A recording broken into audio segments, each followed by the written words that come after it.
Bien, se conocieron en las últimas horas datos muy concretos del Observatorio de la Universidad Austral. Habla de una alarmante baja de natalidad en la Argentina. Alarmante baja de Tenemos natalidad. índices de natalidad que rozan los niveles europeos. Algunos entienden que las familias deberían tener a una proporción de 2 hijos, 2 chichirolitas, si podemos fraccionar a los hijos, como para sostener la tasa de intercambio, es decir, que la población no disminuya. Con todo esto, lo que esto supone, cuando se producen estas alarmantes caídas en la natalidad, ante una población que envejece, el sostenimiento de esa población envejecida recae en muchos menos, ¿no? Tiene implicancias en la multiplicación del trabajo, en el modelo familiar. Sí, en las crisis de la seguridad social. En el impacto previsional, es decir, es un tema muy, pero muy impactante desde este punto de vista, ¿no? Aquí lo tenemos a Gustavo Peretti, que es profesor en Geografía en la Facultad de Humanidades y Ciencias, y el doctor Ignacio Rintol, que es científico del CONICET, pero que ha tenido su experiencia en Suiza, ¿no? Y a veces ha vivido en Suiza, y es interesante tener la mirada qué hacen los países desarrollados para promover la natalidad. Gracias por estar con nosotros. No, por favor. Bueno, ¿qué lectura hace Gustavo?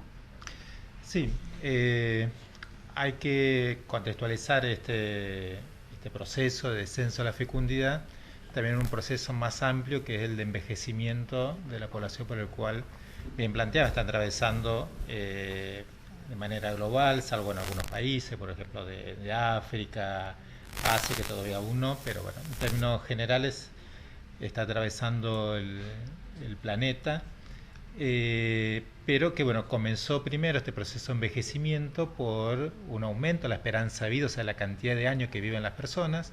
En el caso ya situándonos para Argentina, el proceso de envejecimiento comenzó justamente porque las personas viven mayor cantidad de años, sobre todo por avances en la medicina, mejoran determinadas condiciones de vida. Y lo que sí se suma ahora, en esta última década, y a un ritmo muy acelerado, es el descenso de la fecundidad. O sea, la población envejece no solo porque vive más años, sino también porque hay menos nacimientos. ¿Sí? Quizá, bueno, sí, muchos análisis que uno estuvo viendo estos últimos días, hay como una carga valorativa, una cuestión moral y sobre todo puesto en las mujeres, que creo que, bueno, es para discutir este tema, ¿sí?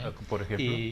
Y bueno, y no verlo tampoco, si uno lo ve en términos históricos, y piensa también, era un problema cuando el tema era, la preocupación era la cantidad de personas que tenía el planeta y la fecundidad elevada. Incluso bueno, un economista, ya Malthus, que planteaba, bueno, la población crece a un ritmo mucho superior que lo que crecen los recursos. Claro, va a llegar un momento que... Malthus decía que la población crece en forma aritmétrica y los alimentos en el mundo crecen en forma geométrica.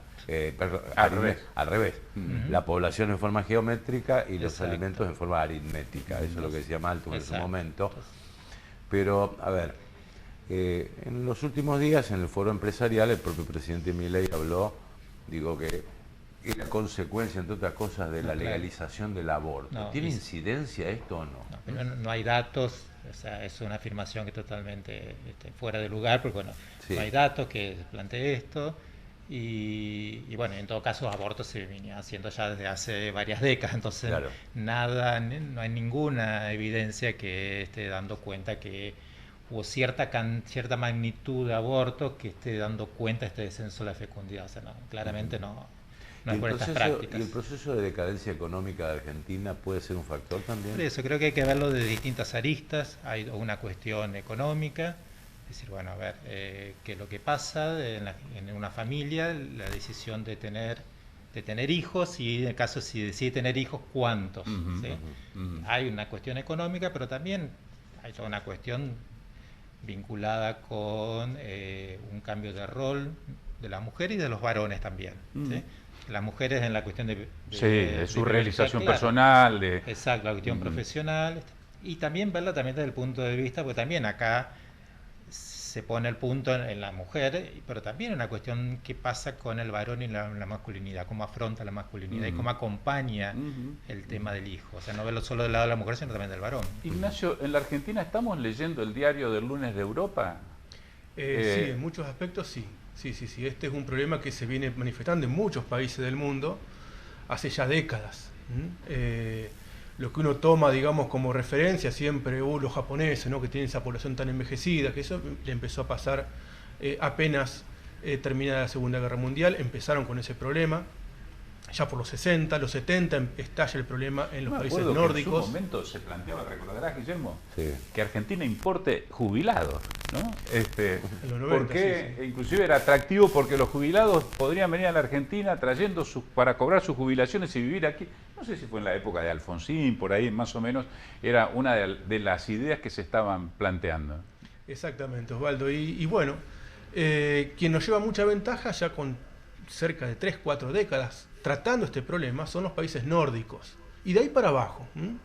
Países nórdicos primero, Alemania, Suiza, Austria segundo, y después vienen los países, hablando siempre de Europa, ¿no?, los países que lindan con el Mediterráneo, ¿no? Es típicamente España e Italia. Lo que no hay soluciones mágicas a este problema, ¿sí? No hay soluciones mágicas. Yo lo que pude ver, Osvaldo, es que se ha planteado el problema desde su integralidad. No es la cuestión del aborto, evidentemente, no es el mandato biológico, porque hay que reconocer, ¿no?, la vida, cómo se define el término que estamos vivos como especie. Nacemos, nos desarrollamos, crecemos, nos reproducimos y morimos. Sin ese mandato natural no sería posible ninguna forma de vida, ni las bacterias, ni las plantas, ni nosotros. Tampoco se puede achacar integralmente una cuestión religiosa, sino más bien lo que han hecho estos países. Ya por ejemplo, Suecia ha incrementado su tasa de natalidad a 1,9. Estaba mucho peor que nosotros. Hoy es 1,9, más o menos 2,1, 2,2 es lo que se necesita para mantener la población. Por encima de ese valor aumenta la población del país. Por debajo de ese valor disminuye. En Argentina estamos en 1,4. A este ritmo, en los próximos 50 años, vamos a tener 30 millones de habitantes, la misma población que teníamos en 1980, para que uno tome dimensión, digamos, del problema, ¿no? ¿Y qué hacen estos países? Básicamente atienden, repito, a la integralidad del problema. Si el problema es económico, dicen, bueno, fenómeno, que el tener hijos no esté condicionado por una cuestión económica, sino que el Estado intervenga, se haga cargo de ese nuevo sueco, nuevo ciudadano de ese país, y elimine la cuestión del gasto de la economía de un hijo en el balance económico de la familia de tenerlo o no tenerlo. ¿Y cómo lo hacen? Bueno, y hay una batería de políticas. Ellos tienen lo que acá perdimos, el salario familiar, que acá antes era un beneficio para los trabajadores y después se ha transformado en un beneficio para el que está desempleado. Pero en esos países es realmente universal. Todos los habitantes de esos países tienen el ingreso, ¿sí?, por hijo, nuestro famoso salario familiar, que lo hemos perdido. No es poca plata, son más o menos 120, 150 dólares por hijo hasta los 16 o 25 años si siguen estudiando, y no importa la situación económica por la cual esté pasando el papá, la mamá o la familia, porque también consideran la parte de familias monoparenterales. Educación. La educación siempre es pública y es gratuita, y es de excelente nivel, y no solamente es pública y gratuita, sino que realmente es pública y gratuita, porque el chico no necesita ni siquiera comprar los útiles escolares. Entonces dice, el gasto en educación, fuera de la ecuación económica. La educación está garantizada por el Estado, en todos sus niveles. Es decir, hay una política de incentivos. Hay una política de incentivos. Realizaciones profesionales hacia la mujer, que por supuesto tienen que tomarse en cuenta, pero yo sinceramente no he visto en una sueca que una sueca deje de ser profesional por tener chicos. Entonces, ¿cómo se gestiona eso? Bueno, flexibilidad laboral, En Suecia, por ejemplo, son 480 días a repartir entre papá y mamá la licencia que se da por hijo, por nacimiento de un nuevo hijo. Estamos hablando de 16 meses. 16 meses. Estás hablando de un régimen tradicionalmente socialdemócrata como es Suecia, ¿no? Exacto. Que también es una población que no puede tener pobres por el frío. Entre otras cosas. Acceso, uno también se dice, bueno, yo puedo tener acceso a la vivienda. El acceso a la vivienda también está contemplado. Es muy fácil acceder a la vivienda. Cualquier departamento está calefaccionado, por ejemplo en Estocolmo. Sí.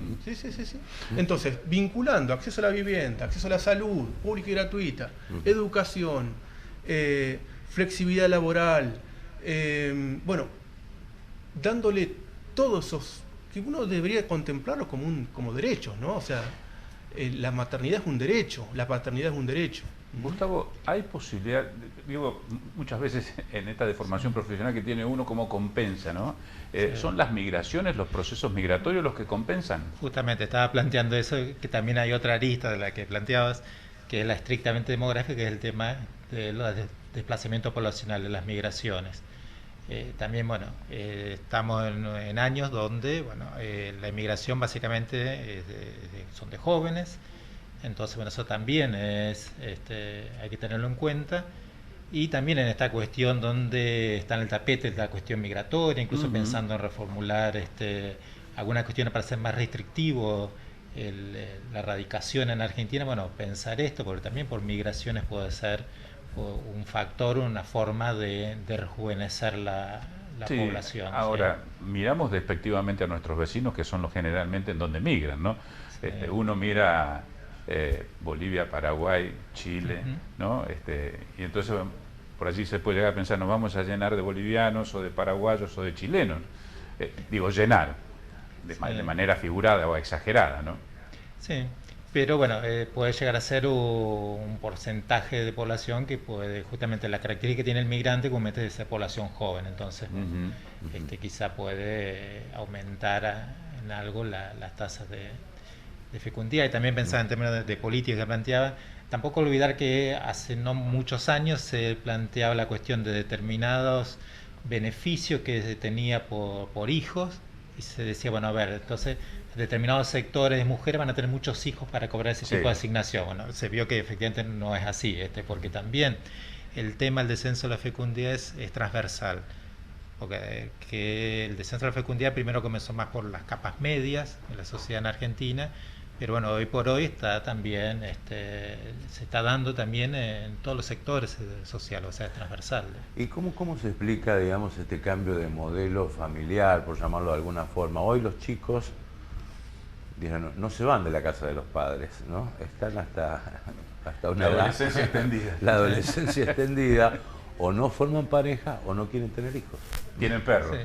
Sí, eso quizá por mascotas. Verlo también, quizá hay una arista de tipo económica de por qué se demora la salida del hogar de los padres. De los jóvenes, del que tiene 20, 30 años, por qué demora cada vez más. Y quizá hay una cuestión, una arista económica, porque constituir un nuevo hogar, por más que sea unipersonal, es pagar un alquiler y entonces queda en la casa de los padres. Escasez de oportunidades para los jóvenes, eso también se discute mucho también en los países de Europa, la escasez de oportunidades para los jóvenes. Ignacio, vos contabas alguna vez en Suiza lo que hacen, por ejemplo, las empresas de medicina o las que son proveedoras del famoso ajuar, que para estimular les entregan gratuitamente a las familias que tienen hijos, ¿es así? Sí, comentábamos justamente el caso, de Suecia particularmente. Es exactamente así. Que acá se llegó a implementar en forma no sostenida con ¿se acuerdan del plan Cunita de Provincia de Buenos Aires?